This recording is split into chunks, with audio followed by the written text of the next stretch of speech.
everybody. This is So Many Sequels. I'm Josh. I'm Andrew. I'm Garrett. And I am David. Welcome to the show. We are smack dab in the middle of rom-com month here. We're each picking a different rom-com this month to celebrate, Valentine's Day and all the love that goes around February. We're doing rom-coms. We're talking about Pretty Woman this week, a classic. Oh, yeah. Richard Gere and Julia Roberts, pretty much movie put Julia Roberts on the map. This was Andrew's pick. So Andrew, why don't you tell us why you wanted to do Pretty Woman? For starters, this might come as a shocker to some of you. I have never seen Pretty Woman. It is a bit of a shocker, I think. Yeah, it's one of those. It is, but it isn't. It is. Sometimes it just depends on it just depends on your parents, really. Ultimately. Right. At that time for our age, yeah. And everybody I know, when I explain to them, like, I've never seen Pretty Woman, I get this reaction of, what is wrong with you? What is wrong? Are you okay? Were you need born? help?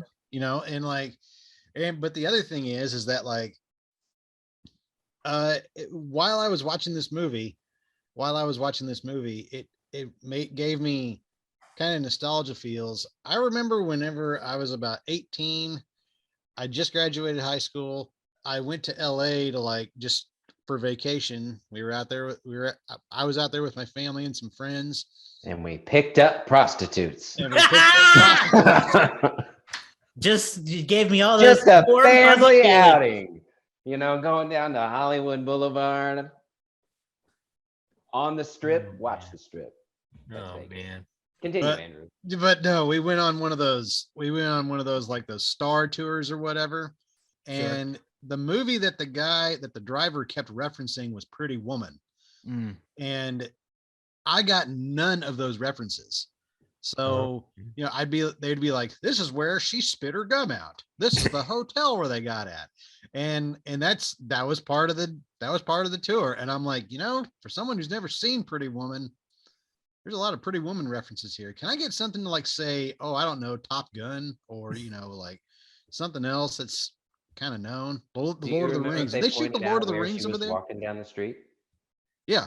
You mean to tell me that you went on a Star Tour nearly 20 years ago, and most of the references were Pretty Woman, and it took you 20 years to finally resolve that and watch it? Kind of. Well, he's waiting for us to come around so he can. I would have gone home immediately, be like, I got to watch that movie so I understood what these places were. But Andrew did 20 years. I find that interesting. No, it just it made me just, after that, I'm like, why should I watch Pretty Woman anymore? Basically, the whole movie was explained to me. And yet, not. So here we are. So what was your take? Yeah, give us your take. I thought it was cute. Yeah. I thought it was very heartfelt, and I thought the performances were very good. And Julia Roberts in it is amazing. And Jason Alexander was a real asshole. Yeah, this was about 3 years before his Seinfeld break, I believe. Is there a but coming? Because I felt like you were steering us toward a but. No. Okay, I'm good. That was it. Good. I genuinely enjoyed it. Genuinely enjoyed it. There were there was a lot of people in it. There's a lot of people in it, like stars that weren't big yet. Yeah. And like stars that are were big in other areas, like Hank Azaria was. Hank Azaria. Yeah. And Hector Alonso. I loved Hector Alonso as the hotel manager. He was great. Yes, there's a great reference to this whole thing in there's an episode of American Dad featuring Hector Elizondo where he plays a concierge, and he talks about how his whole life he's played concierges in movies just so he can support his real passion of being a concierge. It's a pretty funny episode. I watched it just the other night as homework for this. But yeah, Hector Elizondo is really great in a kind of an understated role. So Andrew, did you feel like did it live up to that hype of, I can't believe you haven't seen this, what's wrong with you, blah blah blah? Did it live up to that? It did. Okay. It did. I'll say it did it justice. I can now say that I have seen Pretty Woman. You have. Oh, I liked it a lot. I hadn't seen it since I was a lot younger, so I didn't have a lot of. I didn't remember exactly how everything went, but it was really quite charming. I thought. The leads, Richard Gere and Julie Roberts, are both very good. It's such a great introduction to Julia Roberts on the big screen. You can see why, like, she's got all that star appeal, all of it. Fun story. A few things that don't age well, but I won't fault it for that. Mainly with it being about, Richard Gere is this high class billionaire, and Julia Roberts is this street level prostitute, and she's like getting a taste of the rich life. But it was really like super obnoxious at times, but she plays it so well. And I think that is what saves it. Anytime you might want to roll your eyes is she kind of reacts how you would, I think, or how a normal person would. I think back to the scene where they're at dinner and she's like just struggling with the escargot. That would be me. There's a genuineness. Yeah, she's very genuine. Yeah. So I enjoyed it. I thought it was fun. And I thought that Richard Gere was not as problematic as I was afraid he was going to be. He stays pretty good, again with some faults, but nothing I would write it off for. So fun movie overall. And Gary Marshall, director, that man made a lot of great stuff. I mean, this is a guy who did he created like Happy Days and its spinoffs. He did Overboard, Runaway Bride. Dude's a master of that kind of genre. He doesn't just Hocus Pocus. He was involved in too, as well as just a bunch of. I mean, Gary Marshall is one of those like you look at his filmography, just things he was involved in between like 1970 even and 2000 is like a super list of films. Yeah. Garrett, do you want to go next? Or you want to go last? Yeah. I don't care. I also hadn't seen it. My rom-com repertoire is slim, especially early ones. So I hadn't seen this either. Super charming. However, I got almost nothing from Richard Gere. He was a blank, boring canvas upon which Julia Roberts got to paint. I don't really think he supplied much other than being the person. I think you can insert any human being in there and you don't lose anything or gain anything by the fact that it's Richard Gere in this particular movie. I think that Julia Roberts is so charming that she brings out the best in everybody when they're being good or bad. She is without doubt the star of this movie. No other person matters. Oh, yeah. And Richard Gere was just there, genuinely, in my opinion. I connected with him 0%. He was a nice guy. He was the only person that like saw her as a person, which was nice. But that's where I feel like the message gets lost. Touching on what Josh said is, while he is a nice person and is the only person that treats her well, that is an important part, but it really does also, in my opinion, take away like this gallivanting importance of the rich. And I struggled with that, not a ton, but enough for it to be noticeable. And I think that the message of seeing someone as a person is the bigger message. And I don't think it gets as much attention because there are parts where Julia Roberts and her character brings Richard Gere down to the humanity, like when he's taking off his shoes and walking in the grass, but it's not really as understated as the glitz and glamour and the elevation of her into class. A lot of times it felt like he was testing her. Can this street level sex worker live up to the high expectations of the glitz and the glam that I have? And if she can, then I love her. And if she can't, then too bad. And it was just stated enough to where it bothered me, but not enough to take away from the genuine enjoyment that I had of this movie. See, for me, I've seen this movie probably too many times. Like I've seen this movie twice in Disney World. So like I have seen this movie too many times. I classify it as a mom movie. I told my mother that and she laughed very hard because she's like, it's not a mom movie. It's just a movie that when you were a kid, all the moms watched. And I was like, exactly. It was a movie for, and that's part of the things that I have some things I could say, but I was really interested. So I kind of asked my mom, what is it about Pretty Woman that you like? As you were the target demo of the day. And she said two things. One, and this is where I think we need to think about our perspective as a couple of guys, as four guys in 2020s. Sure. Is she said Richard Gere was like the perfect guy in terms of like his look. He was like distinguished, and he looked like the kind of guy that not every, but a lot of women in the 90s would want to have. He was just like A-level attractive, right? Please also notice that in most of his movies, he plays a rich billionaire. Yes. Or millionaire. But and so there was that aspect. And then my mom also said that there was the Cinderella component of sort of being sort of a forgotten person and having someone in society reach back out, like basically pull you up into it, right? And I also said, and the movie actively calls out that she talks about it being a Cinderella story in the movie. Her and her friend played by Giacomo, can't remember her first name, Laura San Giacomo. Yeah, and I think it's kind of interesting that they go with the Cinderella comparison, because I think there's also a bit of a Beauty and the Beast thing here.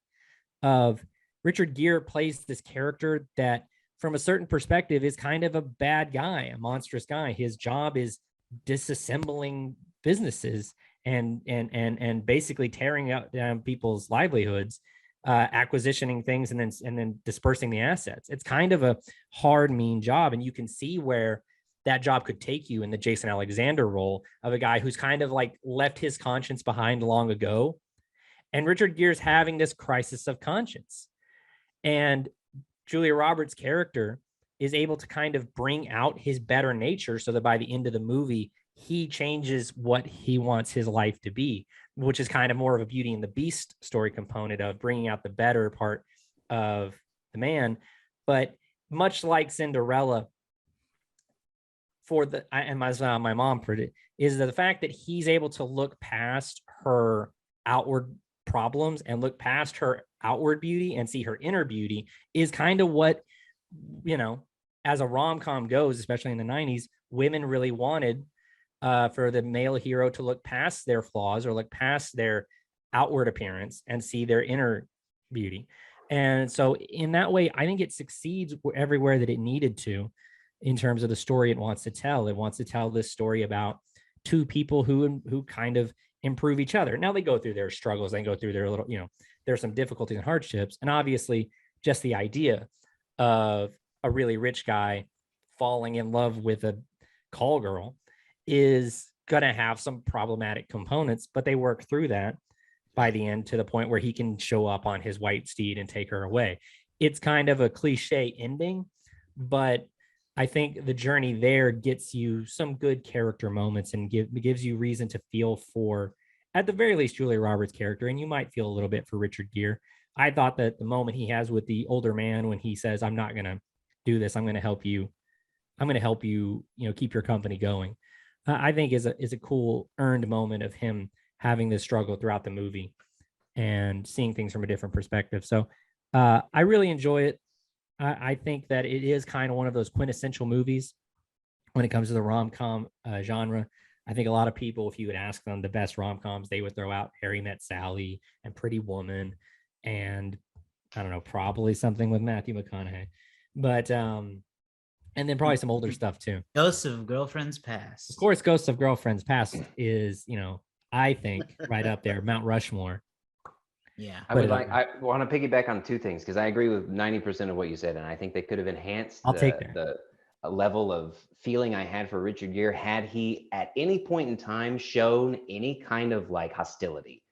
I think that he was so level the whole way through that while I did see the struggle, it didn't really feel like a struggle for him, because he was always shown as a pretty good guy. I mean, he never was shown as a typical asshole. He was just cold. He just had no emotion. Yeah. He's never quite, and he never attacked, whereas Jason Alexander did. And I think that would have highlighted the struggle a little more. But for me, he was just so flat all the way that even his struggle was pretty chill. I think I and think then I think part of the problem with that is that probably that moment happens before this movie, because the movie more or less opens with him being the girl that he does want to be with breaking up with him, more or less, telling him no. So and because of how he was and how he was acting. So probably, that was his wake up call to like think, and so we kind of miss what pushed him to start this way. And so he's kind of in this like weird headspace of still trying to do his job, but then also doing this kind of spur of the moment thing that he starts up with Julia Roberts' character with Vivian. The other thing that I have is that for the time period, especially, this is a very positive outlook on sex workers for the time, especially. I said that the overall message I think is good and lands, but there are parts where if you hold a mirror up to it, it's like, for me, glorifying the elite class, whereas it easily could have done a great job of just punching down at the poor class, the working class, and it did not do that. I mean, there were moments where you had that level of disdain from the elites, but they do such a good job of making her be seen as a person that punching down effect that it could have had, especially for the time, I don't feel like is as pronounced as it could have been. So I was really excited to see that. It's interesting you say that, is I won't go into all the details because I didn't also read this far, but just skimming some background to this movie, it was originally conceived as more of a dark drama about prostitution and the difference in class levels and stuff in Los Angeles. But somewhere along the way, I guess they went, what if this were cute instead? Interesting. What if this was nice? What if this was what if this was romantic? Yeah. What if it wasn't dark? Yeah. Well, like, I mean, I really do find that interesting that, like, yeah, it does it does show what both classes are really like. Well, not really like, but just right, like, but it gives you like this romanticized version of them. Yeah, it's of course, but like, it's just it really shows like the sense of pathos between both characters, and by the end you do see that change, and that's what I love. You see changes in both characters because you see it physically. So, and I think I think it's a great thing. I think it's yeah, I just think it's like a great transition between both of them. Mm-hmm. Any favorite parts? Any extra hard laughs? Well, the infamous moment is always when she goes back to the store after they shove her, after they kind of belittle her. She comes back. She's like, "Hey, you work on commission, right? Big mistake. Huge big mistake." Yeah. If there's a scene in The Office that's all about Dwight doing that to someone. So that's kind of like, that's like the bit I asked my wife, is like that like a cathartic thing for you think women in general? This is just like upstage some snobby retail workers, and she's like, a little bit, yeah. Mm-hmm. A little bit. She goes, I don't know if I would do it, but it is kind of like, to have someone treat you poorly and then get to like, big dog them, a little bit afterwards, everybody can relate to that a little bit. Andrew, do you know the Gary Marshall necklace story with the box? I like, that was when he clapped it. That was like an improvisation. Yeah, Gary Marshall told him to do that. Didn't tell Julia Roberts because they wanted that genuine laugh reaction. And so that moment there that you have is the moment that he just surprised her and chomped her hand, and she had no idea that it was coming. And again, you're really trying to deliver that genuine message. And so again, Gary Marshall, just a genius whenever he does stuff like that. I mean, that's genius. I agree. That much I do know. What about you, Josh? Useless trivia. I really liked the part where Richard takes her to the opera and she like falls in love with it. He even says something along the lines of, people either love opera or hate opera. He'd said it more eloquently than I did, but that's the gist. And she really loved it, and I like that because there were a lot of things in the upper class lifestyle that she kind of clashed with, either through not liking it or just not understanding it. But she fit into the opera like a glove, and I just liked that because Julia Roberts is so good at those genuine happy reactions. You could tell she was just in awe of what she was watching, and that just helps sell the character so much better. She was so happy she almost peed her pants. Yeah. And then just as she's like charmed you and made you so like happy for her, she drops a hilarious line like that and just seals the deal. Well, it just goes back to like that's I don't want to say street smart, but that's like homegrown. It's clearly the difference between two classes here, because if a different class of people, like a higher class of people, they wouldn't have said that. They would have said something, Right. They wouldn't say, "Oh my God, I peed my pants." It was so good. Some of her like upbringing or whatever come through in the moments where she seems to think she has to like steal the dental floss and steal the like piece of bread. And Richard Gere's, he never says it, which is odd to me, but the reaction is like, you can just take that. You don't have to steal the dental floss. You can use it. Yeah. It's one of those, you see this from time to time too. Like, people get so used to their life hacks of like how they get by, like that's not, she's not doing it because she's like, oh, haha, I'm stealing. It's like, that's how she gets by, like it's not like she's right making billions of dollars walking the streets. Like any little thing, like somebody leaves behind, napkins at a table. It's like, I got to take those napkins, for me, things like that, just like little things to do to get by. It's tough for those people. And I think I mean, we talked about it a little bit, this idea of like the rich being sort of glorified, and it's a kind of a different to look at it now, 30 something years later. But back then there was this kind of idea of a more noble rich person who would be willing to, I don't know, that that it would help in that situation, or would be kind in that situation, as opposed to just being Jason Alexander in this movie.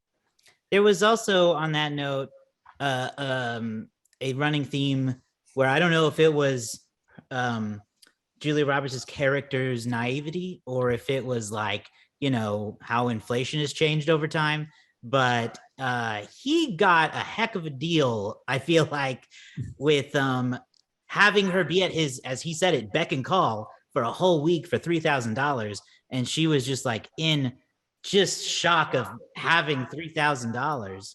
Oh yeah. And that's just, even 30 years ago, I can't imagine that's that much in Los Angeles. You couldn't get me to spend a full week with somebody now for $3,000, let alone have sex with them and be at their beck and call for I wouldn't. You gotta up that, buddy. Like, just seems that barely gets you through a month in Oklahoma. Yeah. Anyway, it's true though. It's true. Let's any other thoughts? I feel like we've hit a lot of good topics. I think so too. I think go ahead, David. This is a pretty good pick, Andrew. I gotta say, it was a pretty good pick. You got to throw a classic in there. I mean, this is a classic with I feel like good reason. Yeah, for your first show of the season, you picked a strong one. Thank you. Now retire and don't come back. All right, cool. Just kidding. But when you come back, you better pick a good one. Yeah. Okay. Well, David, tell us about some box office stats for this movie. All right. It was a pretty big hit, I do believe. Now, interestingly, yes, it won't sound like a big hit, but I'll give you a little bit of extra detail. So it opened number one. This opened March 23rd of 1990. So this opened just a few weeks after little David was born. So my mom did probably not see this in the theater. She probably waited for VHS. Right. But it opened to $11.2 million in the number one spot. Number two was Hunt for Red October with 9 million. Number three was Joe versus the Volcano with 5.2. Number four was Driving Miss Daisy with 3.6. And number five was House Party with 3.2. So you think 11.2, that's not too much. And even by the standards of March of 1990, maybe not too much. But the movie. What week was House Party in? Oh, House Party was in its third week. Driving Miss Daisy was in its 15th week and still at number 3. So that's pretty good. Pretty Woman would stay consistently in that spot. So it made 11 million its first week, 12 million its second week, 11 million its third, 10 million its second. So like it basically never went down. It just people kept going. And it was in the top 10 for 15 weeks. So that's a pretty good run all the way into June. This movie was, in the top 10 theaters, and it would finish the year in the number 4 spot for 1990, only behind Dances with Wolves at number 3, Ghost at number 2, and Home Alone at number 1. Number 5 movie of 1990, we've reviewed it, Teenage Mutant Ninja Turtles. That's right, get your pizza. And pizza time. It's shelltastic. We've also reviewed Home Alone, so you can check out either of our reviews for 2 of the other top 5 movies of 1990. I'll have to get on those Ghost and Dances with Wolves reviews at some point. And then what was the? Oh, it was the number 4 movie worldwide that year too, which really shows a difference in how things have changed for romantic comedies in terms of worldwide viewership, because it finished in America, in the United States and Canada, it finished with $178 million. Overseas, $285 million. So it made more overseas as a romantic comedy than it did it in the United States. So that gives it a worldwide total of $460 million. So today, for romantic comedy to do better overseas than it does in America is not very common. Yeah. So it was a very good, I would say pretty good hit for 1990. Despite what sounds like a not that high opening weekend. So there you go. And also, in fact, this was rated R. I wondered that out loud because there is some moments that seems like it would upset a censor. A little bit of nudity in there, I think. A little bit of nudity, a little bit of just theme. There's some cussing, I guess. A little bit of that. Yeah. Just enough to push it to a rated R in 1990. This would probably be PG-13 today. Probably so. Yeah. Julia Roberts also Oscar nominated and Golden Globe winning for this role. There you go. So big to do. So actually, successful financially and critically for the most part. Let's play Letterboxd game, shall we? Let's do it. As you can see, Letterboxd hat on, ready. Letterboxd hat engaged. So, Andrew, you missed the last time we played. We did something a little different, where I read some of the popular reviews first, just for fun. So I'm going to do that again. Okay. We'll see how this goes, okay? Okay. Top review, this is the most liked review. This is 3 stars, and it says, y'all on Letterboxd writing essays about the ethics of this movie. It's a rom-com that came out 28 years ago. Honestly, who even cares? That's even older now, 30-something years now. 4 stars, where's my sugar daddy? And then this 3.5-star review, the way feminism leaves my body for over 2 hours whenever I watch this.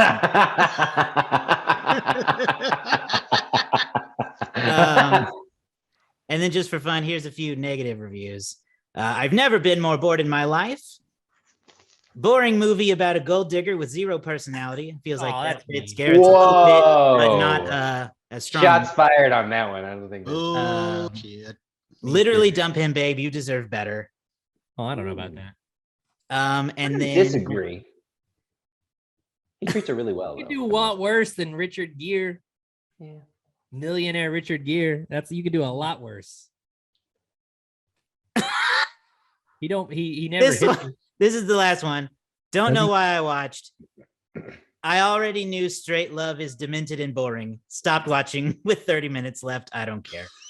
Oh, again, mean-spirited. Mean-spirited, but it got me laughing. Okay, so now let's do some quick guesses. I'm going to guess it's a 3.1. Okay. I'm going to go 3.7. Ooh. High roller. I was going to hit a 3.5. Okay. We're all over the map in the 3 category. Let's see here. Who's going to be closest? We have a direct hit. Somebody sunk the battleship with 137,000 ratings. This movie comes in at a perfect 3.5. Boom. There you go. Garrett wins. 3.5. So that is That is Garrett's on the board now. I'm on the board from our premiere. We're going. One day we'll like figure out a real system for this game. Somehow. Like put stakes on it or something. Well, yeah, we'll figure out like we got to get like a trophy involved. We should get a trophy. That would be We cool. should definitely get a trophy. That can happen. Or we'll get 4 trophies, and then that Finally, my parents will have a reason to be proud. All right, what do we rate it, guys? I'm gonna go higher, and I think it's a 4 for me. It's definitely a 4. I think it's really good for what it is. Yeah, I like I said, I've seen it so many times at this point, both willingly and unwillingly, that like I have a hard time sort of like gauging what I would have thought if I was watching it for the first time again. So I'm also going to give it, I think, a 4 because I think it's solid. Like I don't, like a lot of people said, I don't walk away sort of like upset that I've seen. If it's on, why not? Let it play. That's how I watched it twice in Disney World. Yeah. Okay. I'm going to just go a slight bit under, and I'm going to give it that 3.5. That works. Andrew? I give it a 4. Oh, you also gave it a 4. I missed that. Okay. Yeah. Well, that brings our average to a 3.8. Okay, with 3.8. Very fun. Okay, well, that's it for our Pretty Woman episode. I forgot to mention at the top of the show to check us out everywhere we're at online. You know, we make this podcast, but that's not all we make. We're making all kinds of stuff. Follow us on Instagram, So Many Sequels Pod. Follow us on TikTok. Follow us on Twitter and Facebook. And of course, all those links are at somanysequels.com, where you can also find links to various ways where you can subscribe to this show, whether it be on YouTube or in your favorite podcasting app. And then finally, check out our Patreon page. So Many Sequels on Patreon. We've got some cool tiers up for you guys. We're trying to revamp it a little bit and just have some more fun with it. So if you like the show, if you have ever at any point in time liked any one of us, maybe subscribe to the Patreon. That could be fun. That could be fun. Don't. No, that don't isn't an option. You have to. Yeah. It's cheaper than almost anything you buy, guaranteed. That's all right. true. We'll see y'all next week. Bye-bye now.